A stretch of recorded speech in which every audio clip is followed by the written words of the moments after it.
A partir de agora, pela Rádio Brasil Espírita, reflexões sobre o livro Paulo e Estevão. Uma apresentação, César Perry.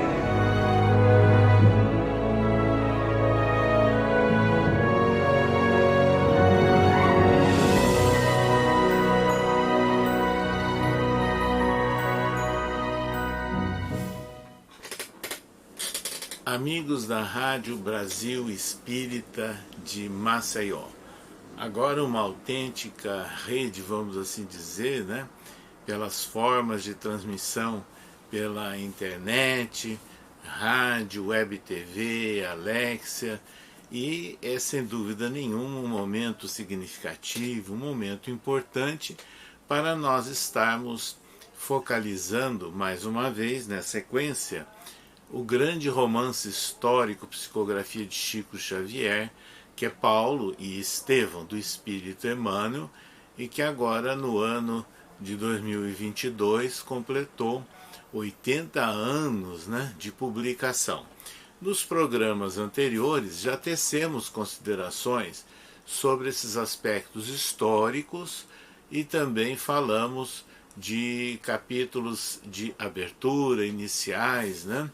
Capítulo 1, capítulo 2 desse romance. Hoje nós estaremos destacando o capítulo 3 do romance Paulo e Estevão, que é intitulado Em Jerusalém. Pois bem, meus amigos, nas reuniões televisivas e transmitidas, né, na reunião anterior, nós mostramos que a família de Gesiel e de Abigail havia sofrido, né, perseguições, expropriações, a morte do pai, tudo isso ali em Corinto, né? Gesiel, o jovem, foi preso, foi torturado, Abigail foi liberada e buscou o concurso de uma família de judeus, né, que morava ali próximo e que estaria de partida para Jerusalém. E o jovem que foi detido, Gesiel, ficou numa situação lamentável, né, porque foi torturado, bastante sofrido, e chegou um momento, né, em que eles tiveram condições de buscar, vamos assim dizer, novos rumos. Então, depois de um mês de todas aquelas cenas tristes, dolorosas, né, para Gesiel e sua irmã Abigail, o jovem Gesiel foi procurado por um soldado romano, Licínio, né, que disse que era chegado o momento então de levá-lo para um exílio. Esse exílio seria um trabalho forçado como escravo, né, numa galera romana, ou seja, ele iria ficar remando, né, até morrer.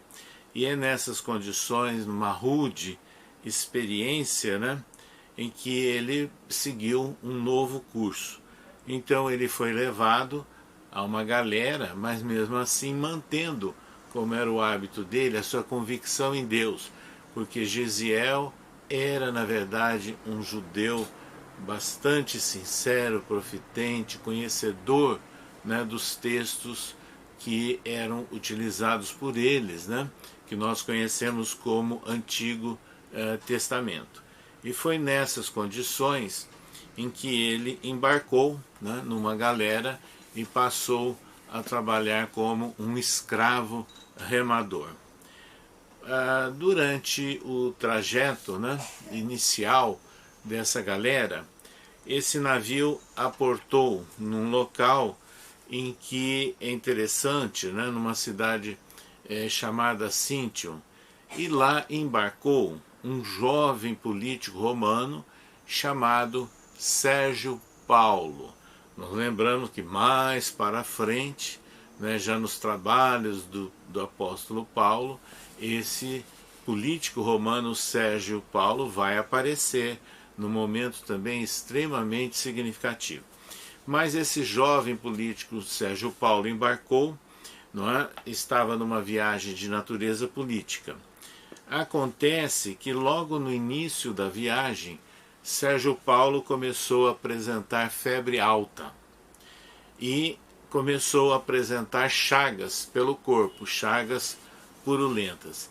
E aí comentaram que era uma peste, né, que estaria assolando naquela época toda aquela região. O comandante da embarcação, preocupado, né, porque se tratava de uma autoridade política, procurou Lisipo pedindo que indicassem um escravo ali do barco, né, para que pudesse prestar algum serviço, algum apoio ao jovem político romano que estava enfermo. E foi exatamente nessa condição que foi indicado Gesiel, porque tinha se mostrado até aquele momento um jovem bastante sério, responsável, né? E que não estava numa posição de rebeldia naquela condição de escravo. Então ele foi levado ao contato com Sérgio Paulo, que estava deitado numa situação assim de desalinho, né, com febre, bem adoentado, vamos assim dizer. E aí Sérgio Paulo viu chegar aquele jovem escravo e perguntou: mas quem sois? E ele se apresentou: sou Gesiel, vindo da cidade de Corinto, né, como um escravo. E passaram a dialogar e Gesiel começou a prestar com bastante denodo, com bastante atenção, toda a prestação de serviço que se fazia necessário àquele doente, né? Era a aplicação de ervas, de medicamentos, de banhos, etc. E Sérgio Paulo ficou realmente respeitando aquele jovem, né? Admirando a seriedade, a responsabilidade dele naquele novo encargo. E acontece que, ao mesmo tempo que ele estava prestando os serviços, o jovem Gesiel, o jovem escravo, também ficou contaminado com a mesma moléstia, né, de que o político Sérgio Paulo estava apresentando. E aí começaram a trocar ideias, né, os responsáveis pela embarcação romana, o que fazer com aquele jovem. E pensaram em jogá-lo ao mar. E até alguns, mas como? Vamos jogar ao mar e nós vamos envenenar os peixes, né? Mas era essa a decisão.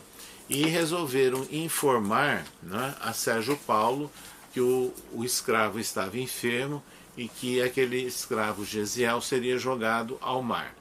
Acontece que Sérgio Paulo se interessou e não aceitou, falou: não posso admitir que ele seja jogado ao mar com a minha aquiescência. Então eles começaram a postular opções, caminhos, né, a serem adotados, e sempre no sentido de evitar que se contaminasse mais pessoas naquela embarcação. E aí é interessante que Sérgio Paulo perguntou: qual é o próximo porto que nós vamos chegar? Aí responderam: é o porto de Jope. O porto de Jope já era ali no Oriente Médio, né, relativamente próximo à cidade de Jerusalém. Mas quando nós atingiremos? Amanhã à noitinha. Então ele propôs que deixassem aquele jovem escravo numa praia, não é? Ali nas proximidades de Jope. E começaram inclusive a argumentar da mesma forma que surgiam opções. Então ele defendia que não fosse jogado no fundo do mar. Mas como vamos deixar ali em Jope? Ali tem muitos soldados romanos no porto. Não, mas nós deixaremos numa praia.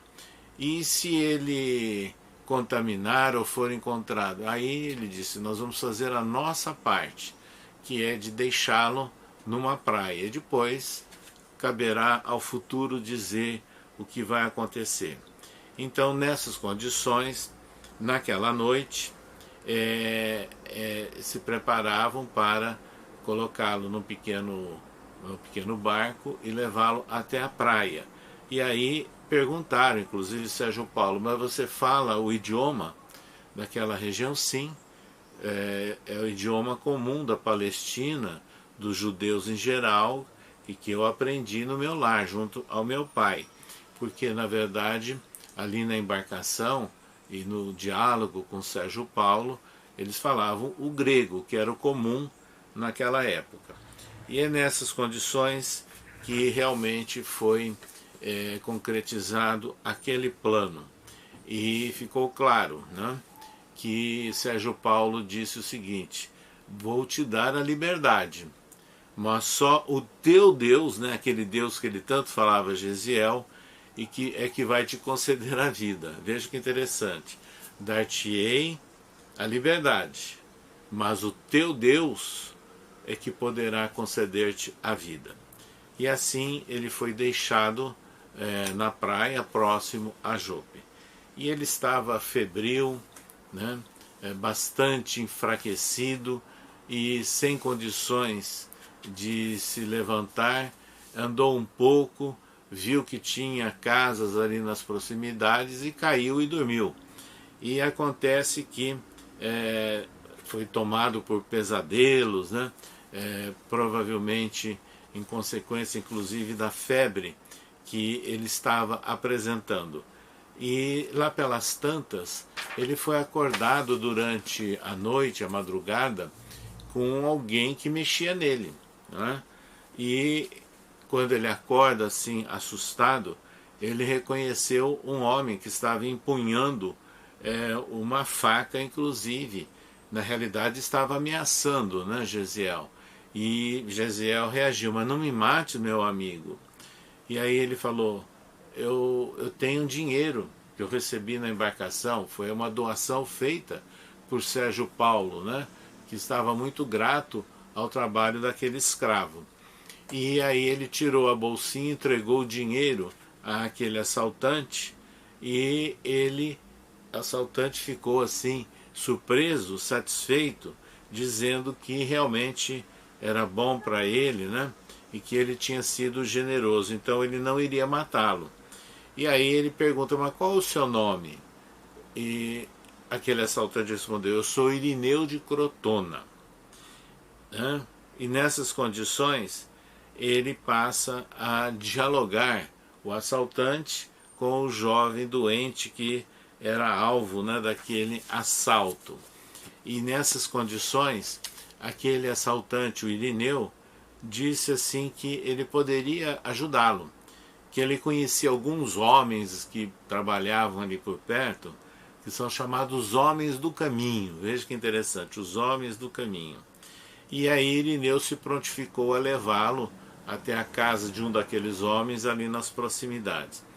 E foram andando, né, com bastante cuidado, devagar, em função do estado de saúde de Gesiel, e de repente eles pararam frente a uma casa de aparência bastante humilde, né? Irineu bateu a porta e atendeu um homem idoso, né? Esse homem idoso perguntou: mas de onde vens, irmão? Né? Se dirigindo àquele moço que era apresentado, o jovem hebreu, né? Gesiel. E aí ele contou a história dele, mas falou assim: mas por que me chamas de irmão se nem me conheces, né? E essa foi a dúvida, né? A pergunta formulada por Gesiel. E aí aquele senhor respondeu: não, mas nós somos todos membros de uma grande família em Cristo Jesus, né? Mas quem é esse Cristo? E aí ele ficou recompensado, né, pela generosidade daquele ancião, mas se estabelece um diálogo, né? E ele se apresenta, era Efraim, o dono daquela casinha humilde. E aí ele começou a dizer que ele trabalhava junto aos homens do caminho, e que ele, Gesiel, não seria o primeiro doente, né, que ele levaria, que ele chegaria até a casa do caminho, ali nas proximidades, próximo a Jerusalém, para ser atendido, para ser beneficiado com aqueles seguidores, né, de Jesus. E aí se estabelece um diálogo, né, bastante fraternal, bastante ameno, e no crepúsculo do outro dia, eles vão ao frescor da noite, né, numa pequena carroça, em direção às cercanias, vamos assim dizer, de Jerusalém, onde funcionava aquela casa de atendimento dos seguidores de Jesus. E lá chegando, né, aquele ancião bateu à porta, quem atendeu respondeu que Pedro estava, né, que Pedro era o responsável, Pedro é o discípulo de Jesus, que era o responsável por aquela casa de atendimento. Pediu que fosse chamá-lo, e aí aparece Pedro acompanhado de Tiago, e receberam os visitantes com muita alegria, porque Efraim levava Gesiel e levava um outro doente, então eram 2 doentes. E aí Pedro argumentou inclusive, mas nós já estamos sobrecarregados, nós temos quase 50 doentes acamados, né? Mas ao mesmo tempo que ele respondia assim, eles chegaram à conclusão que deveriam recebê-los, né? E assim, nessas condições, lá estava Gesiel enfermo, sendo levado à casa do caminho, né? Que era criação e uma obra em execução por discípulos diretos de Jesus, com a direção de Pedro, de Tiago e também com a participação do jovem João. E lá, ele chegando, ele foi sendo atendido, ficou algum tempo, né, vamos assim dizer, em recuperação, né, algumas semanas, mas ao mesmo tempo que recebia palavras de carinho, de atenção e de orientação de natureza espiritual, vamos assim dizer. E ele, Gesiel, começou a se interessar por aqueles diálogos, né? Coisa que ele não sabia, como judeu convicto, nada sobre Jesus. Aí foram esclarecendo de quem tinha sido Jesus e que Jesus seria o Messias. E nessa altura, Gesiel ficou surpreso, mas como assim? Porque ele sabia das escrituras antigas, né? Das profecias, que deveria aparecer, deveria chegar um Messias. Mas então, como sabes que esse Messias já veio, né? E aí ele perguntou, mas você nunca escutou falar de Jesus de Nazaré? Obviamente que não, né? Porque ele morava num grupo do seu lar e de seus amigos lá em Corinto, que eram todos judeus. E é nessa altura que eles, falando de Messias, ele perguntou, mas onde está esse Messias? Como posso conhecê-lo, né?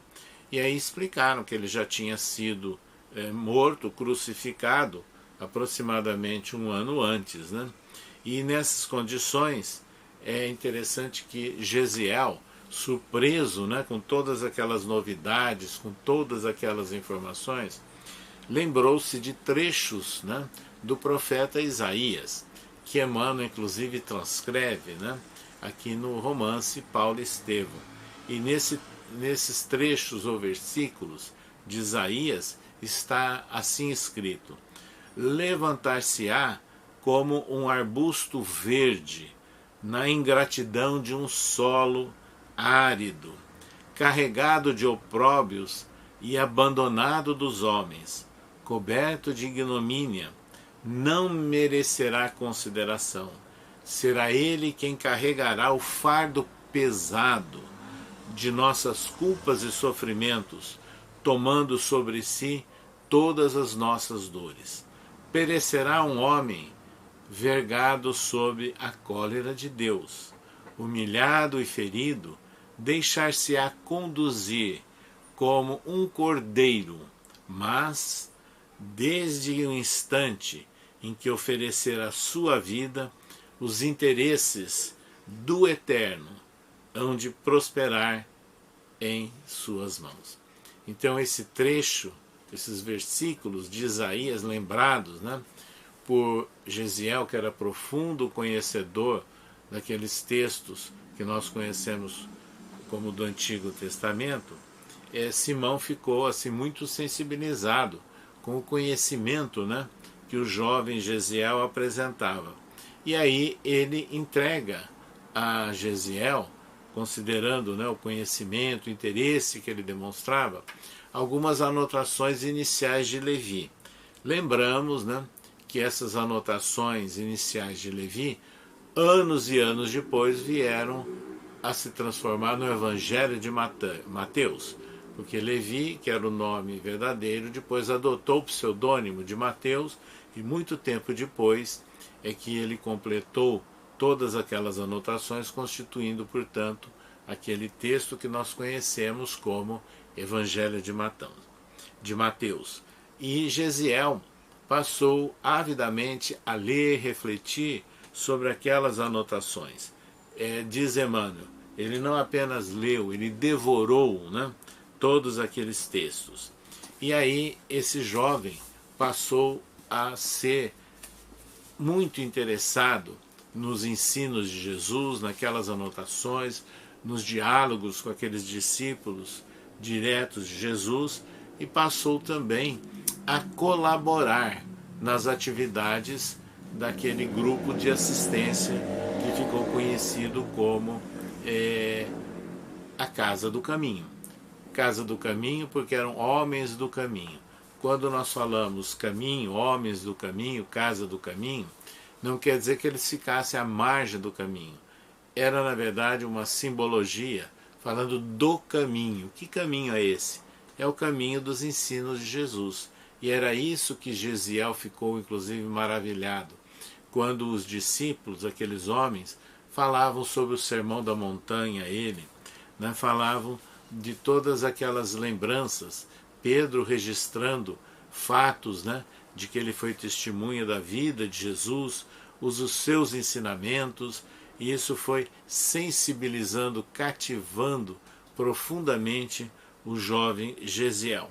E é nessas condições que Gesiel fazia conotações, analogia com os textos que ele conhecia daqueles primeiros livros dos profetas, né? E, inclusive, né, ele vem a lembrar das profecias, da vinda do Messias, e Pedro passa a dizer, a esclarecer a Gesiel, que na verdade os ensinos de Jesus vinham complementar a lei de Moisés, os ensinos de Moisés. Então ele dizia, se a lei antiga é a justiça, que é a característica, né, dos textos do Antigo Testamento, dizia Pedro, os ensinos de Jesus são representados pelo amor. Então era a grande novidade, né, que ecoava no íntimo, na alma de Gesiel. E aí ele passa então a ter mais certeza de conceitos de justiça à luz dos ensinos de Jesus.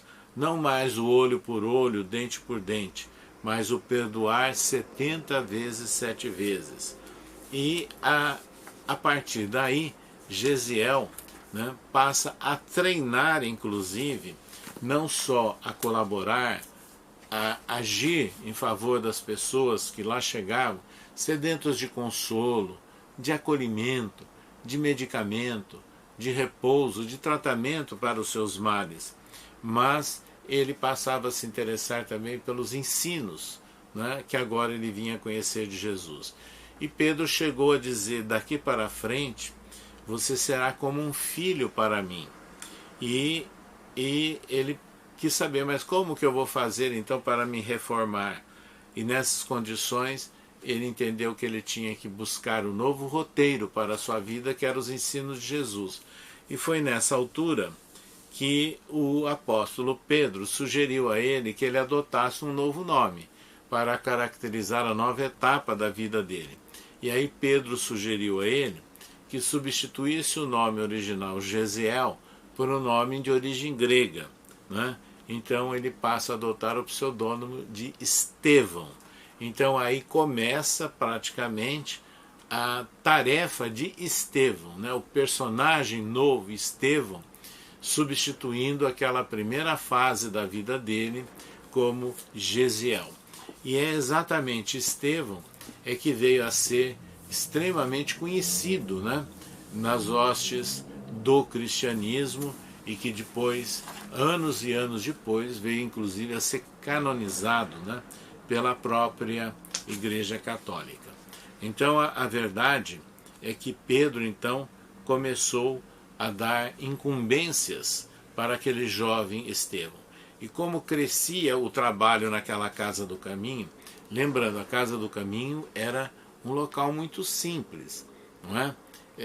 Bastante rudimentar, como eram as construções nas cercanias de Jerusalém. E é nessas condições, em função do crescimento do trabalho, do acúmulo de pessoas que lá chegavam buscando o apoio material, o apoio espiritual, é que Pedro então passou a pensar na criação de um grupo de orientadores, de auxiliares, e designou então 7 auxiliares para os serviços das enfermarias, né, para o serviço das refeições, mas também para falar, para dirigir uma mensagem de fé, de esperança, de confiança em Deus, com base nos ensinos de Jesus. Então, esses passaram a ser chamados de diáconos. E aí então surge a figura dos diáconos, e Estevão foi incluído entre esses 7 auxiliares. Então Estevão tornou-se famoso, conhecido, reconhecido ali naquela região de Jerusalém pelas pregações que ele fazia com bastante entusiasmo, né? Com bastante firmeza, relatando e conectando versículos do Antigo Testamento com os ensinos agora de que ele era portador, emanados, né, de Jesus e transmitido a ele pelos discípulos diretos de Jesus. Surge então essa figura marcante, essa figura enérgica, de grande convicção, de grande fidelidade a Jesus. Estevão na Casa do Caminho, atendido, recuperado, depois de ter sido salvo por um ladrão, inclusive, né, queria matá-lo. Mas esse ladrão, ao receber aquelas moedas, resolveu retribuir, encaminhá-lo para um homem que estava ligado àquele grupo da Casa do Caminho. Assim se inicia o grande trabalho de Estevão. Meus amigos, nós vamos continuar no próximo programa, através da Rádio Brasil Espírita, focalizando então mais outros capítulos desse romance histórico Paulo e Estevão, psicografia de Francisco Cândido Xavier pelo Espírito Emmanuel. Até a próxima semana com todos vocês. Você acabou de escutar reflexões sobre o livro Paulo e Estevão.